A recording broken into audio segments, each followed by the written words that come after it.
여러분 안녕하세요. 반갑습니다.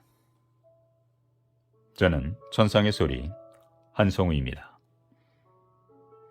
아직 밖에 날씨는 춥지만 따뜻한 마음을 여러분과 함께 나누고 싶어서 책 읽어주는 남자로 유튜브에 데뷔하게 되었습니다. 오늘 이 시간에는 행복 비타민이라는 책을 소개해 드리겠습니다. 박성철 역금, 출판사는 다연북입니다.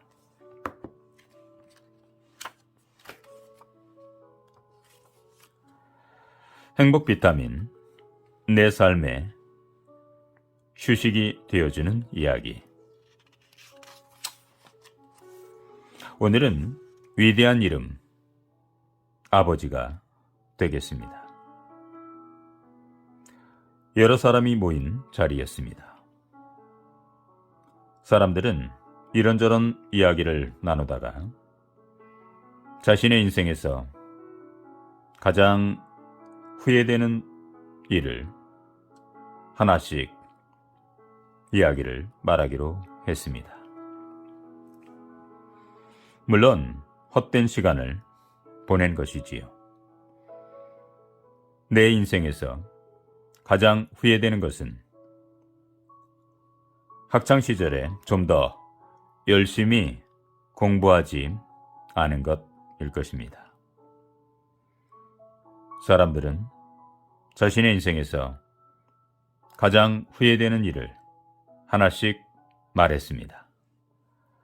그런데 유독 한 사람만이 다른 사람들의 말을 가만히 듣고만 있을 뿐이었습니다.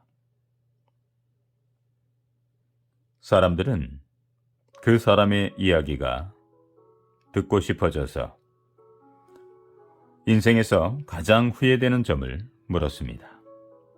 그는 한참을 망설이더니 눈시울을 붉히며 말을 꺼내었습니다. 저는 바닷가에서 태어났습니다. 아버지는 어부로서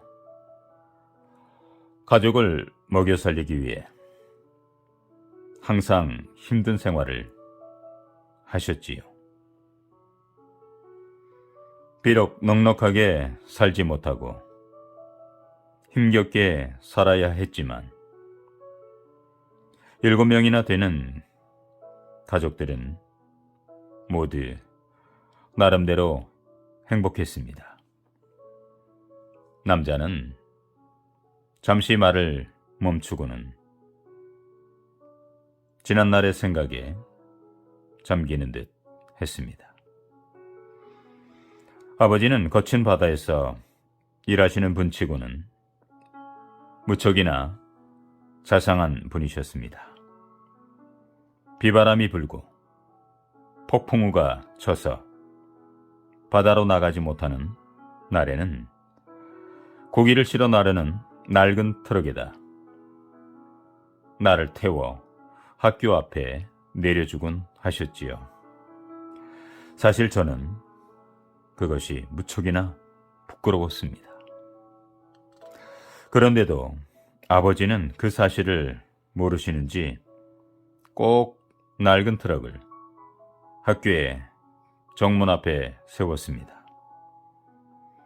내리는 순간이면 저는 고개를 들 수 없었습니다. 사람들이 모두 낡은 트럭을 쳐다보는 것 같아서 말입니다. 남자는 짙은 한숨을 내쉬고는 계속해서 말을 이었습니다. 아버지는 트럭에서 내려서는 나의 머리를 쓰다듬고 볼에 입을 맞추면서 얘야, 오늘도 열심히 생활하렴 하는 것이었습니다. 주변에 있던 사람들이 모두 보는 상황이었기에 저는 그것이 너무도 부끄러웠습니다. 초등학교 4학년에게 굿바이 키스를 하는 아버지. 이제 저는 다시는 아버지의 굿바이 키스를 받지 않겠다고 결심했지요. 날씨가 흐리고 파도가 높았던 그날도 아버지의 낡은 트럭은 어김없이 학교 정문 앞에 섰습니다. 아버지는 평소처럼 트럭에서 내려 저에게 굿바이 키스를 하려고 하셨습니다. 그때 나는 손으로 아버지의 머리를 밀어내며 소리쳤습니다. 이제 그런 것은 저에게 더 이상 필요하지 않아요. 전 키스를 받을 만큼 그렇게 어리지 않다고요.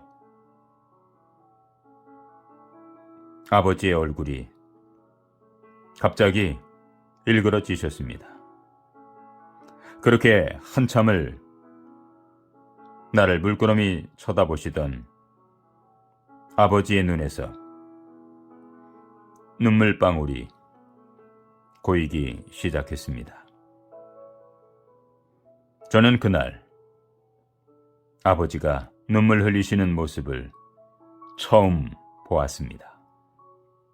아니, 어쩌면 나는 아버지의 눈물을 유일하게 본 사람일지도 모릅니다.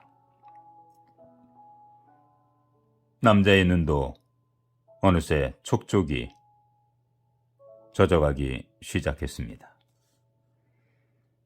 아버지는 먼 곳을 쳐다보시면서 눈물 흘리는 모습을 애써 감추셨습니다.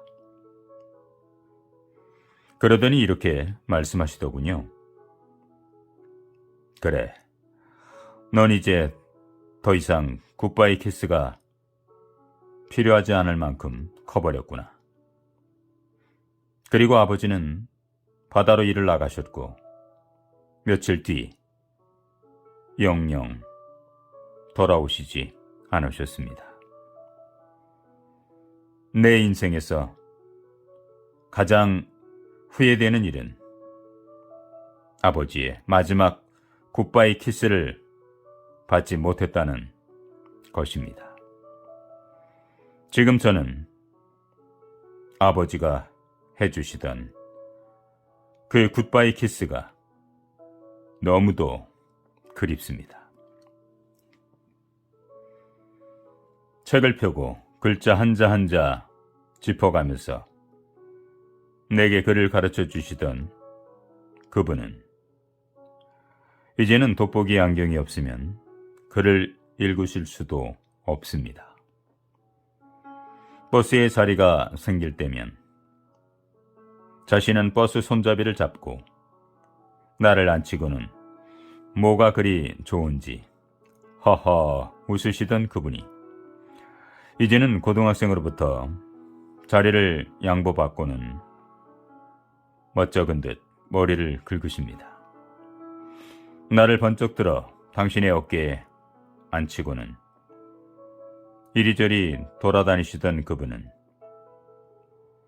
이제 자신의 손자를 다시 그렇게 하고 싶으시지만 버거우신지 그냥 내려놓고 맙니다. 그분께 사랑한다는 말 한번 해본 적 없다는 사실이 두고두고 나를 아프게 합니다. 늘 강하고 최고였던 분. 그분의 이름은 아버지입니다. 위대한 이름 아버지. 가족보다 소중한 것이 있을까요? 저희 아버지도 올해로 88세가 되셨습니다. 한평생 농사만 지으시면서 저희 6남매를 키우셨습니다. 우리 자식들을 사랑하시면서도 사랑한다는 표현을 아버지만의 방식으로 표현하셨습니다. 옛날 아버지들은 대부분 그랬던 것 같습니다. 저는 얼마 전 그런 아버지께 전화로 안부를 물으면서 아버지, 사랑합니다. 라고 마음을 표현했습니다. 왜 그리 목이 메이는지, 그 말 하기가 왜 그리 힘들었던지. 그래. 하시는 아버지의 말씀 속에 나도 사랑한다, 아들아. 하는 마음을 느꼈습니다. 나의 아버지, 나의 가족들에게 자주 사랑을 표현해서 주고받는 아름다운 행복을 만들어갔으면 좋겠습니다. 오늘도 행복한 날 되시기를 바랄게요. 다음 시간에 따뜻한 내용 가지고 여러분들의 마음을 방문하겠습니다. 구독과 좋아요, 알림 설정으로 많이 사랑해 주세요. 감사합니다.